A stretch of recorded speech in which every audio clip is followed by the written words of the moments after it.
Olá! Hoje nós vamos falar de Atos capítulo 22, na Bíblia de Estudo Pentecostal. Vamos fazer um estudo aqui nessa Bíblia. Pedimos que o Senhor Jesus venha trazer revelação ao nosso espírito. Bom, o capítulo 22 de Atos fala sobre o discurso de Paulo em sua defesa em Jerusalém, quando ele foi preso.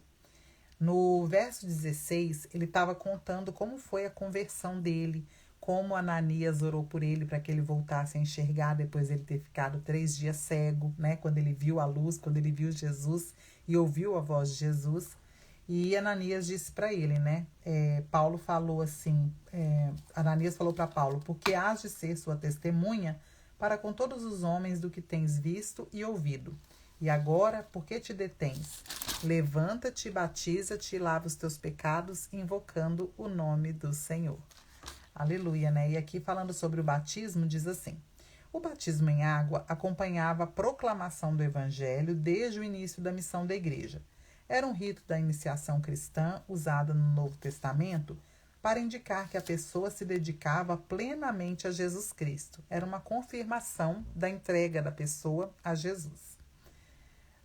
Ao entrarem na água batismal em nome da Trindade, isso está em Mateus 28:19, os crentes demonstravam publicamente a sua fé diante da comunidade cristã.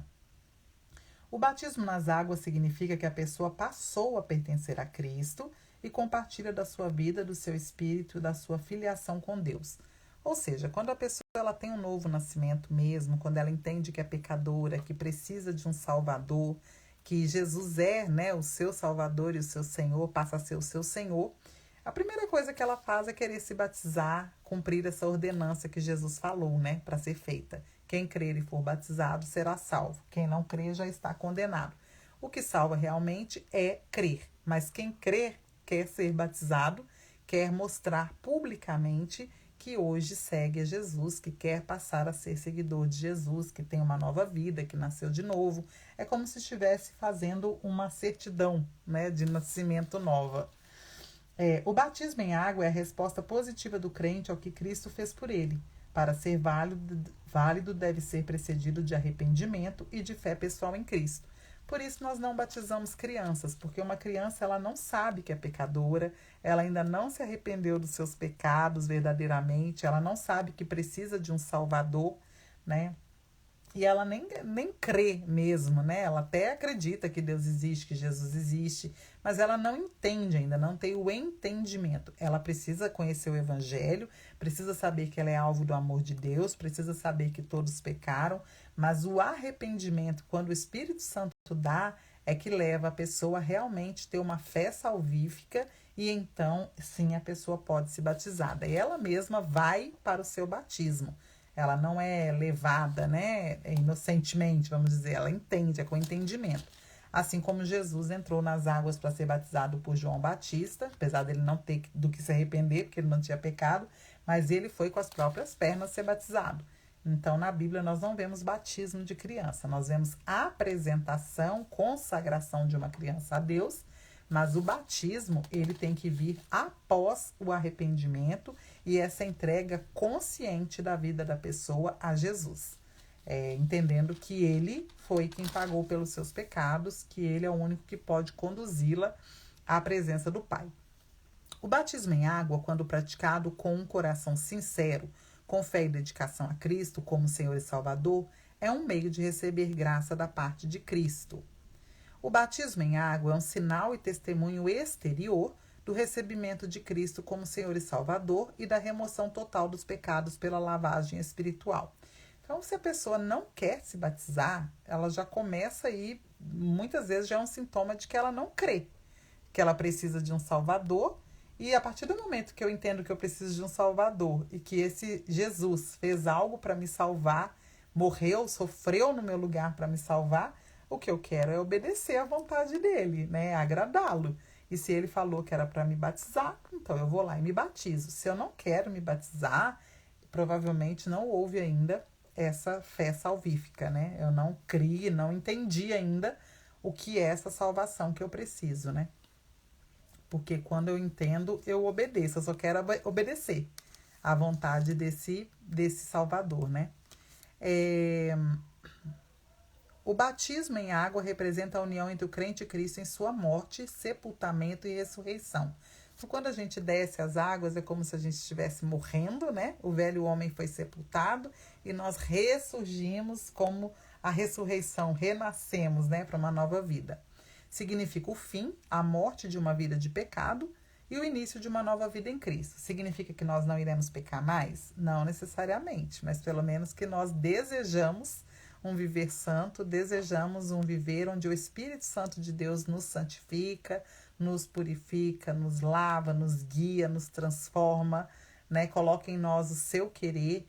Então, eu desejo, pelo menos, uma vida, um viver santo. Não quero mais ter um viver separado de Deus, né?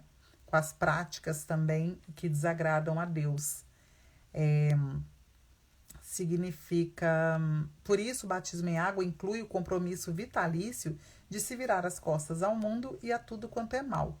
Isso está em Romanos 6, 6 e 11, 13. E comprometer-se a viver uma nova vida no Espírito que demonstre os padrões divinos da justiça. Isso está em Colossenses 2, do 1 ao 17. É pelo menos ter o desejo sincero de andar nesse caminho, né?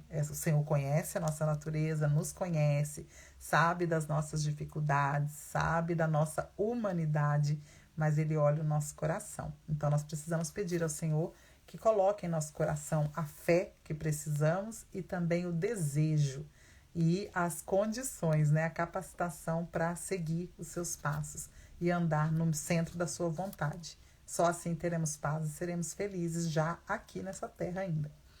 E no 16 fala, né, sobre lavar os seus pecados batizando. Paulo foi convertido e salvo na estrada de Damasco. Seu batismo foi seu testemunho público do perdão que ele recebeu, do seu compromisso em abandonar todo o pecado e identificar-se com a causa de Cristo. Então ele passou de perseguidor a perseguido, né? Ele abandonou a velha vida, as velhas práticas religiosas, porque ele queria matar por religiosidade, né? E ele abandonou todo o caminho que ele estava seguindo, que ele estava andando e partiu para essa nova vida com Cristo, onde ele era guiado pelo Espírito Santo de Deus. E seus pecados foram perdoados. A palavra diz, né, que nossos pecados são perdoados quando nós recebemos a Jesus. O sangue que foi derramado naquela cruz nos lava de todo pecado. E diz que o Senhor manda, né, lança os nossos pecados no mar do esquecimento. Quem fica tentando nos lembrar, nos julgar, nos condenar, nos acusar é o inimigo de Deus, é Satanás. Mas Jesus não. Jesus ele está mais interessado na nossa salvação e em nos santificar do que com os nossos pecados, porque desses pecados ele já pagou, né, o preço. E no 17, Paulo fala que ele foi arrebatado, né, para fora de si. E aqui está dizendo assim, o termo arrebatamento ou êxtase refere-se aqui a um estado mental em que a atenção da pessoa fica plenamente consciente na esfera do espírito em vez da natural. Em tais ocasiões, a pessoa fica especialmente receptiva à revelação da parte de Deus e movida pelo Espírito a uma comunhão mais profunda e intensa com Deus. Então, que nós tenhamos esse tipo de experiência também com o Senhor constantemente, porque é muito bom receber essa revelação do Espírito e estar nessa comunhão com o Espírito, recebendo diretamente da parte de Deus, porque Ele habita em nós hoje e hoje nós temos livre acesso e podemos, né, ouvir a voz de Deus diretamente ao nosso coração. Amém? Glória a Deus, até a próxima.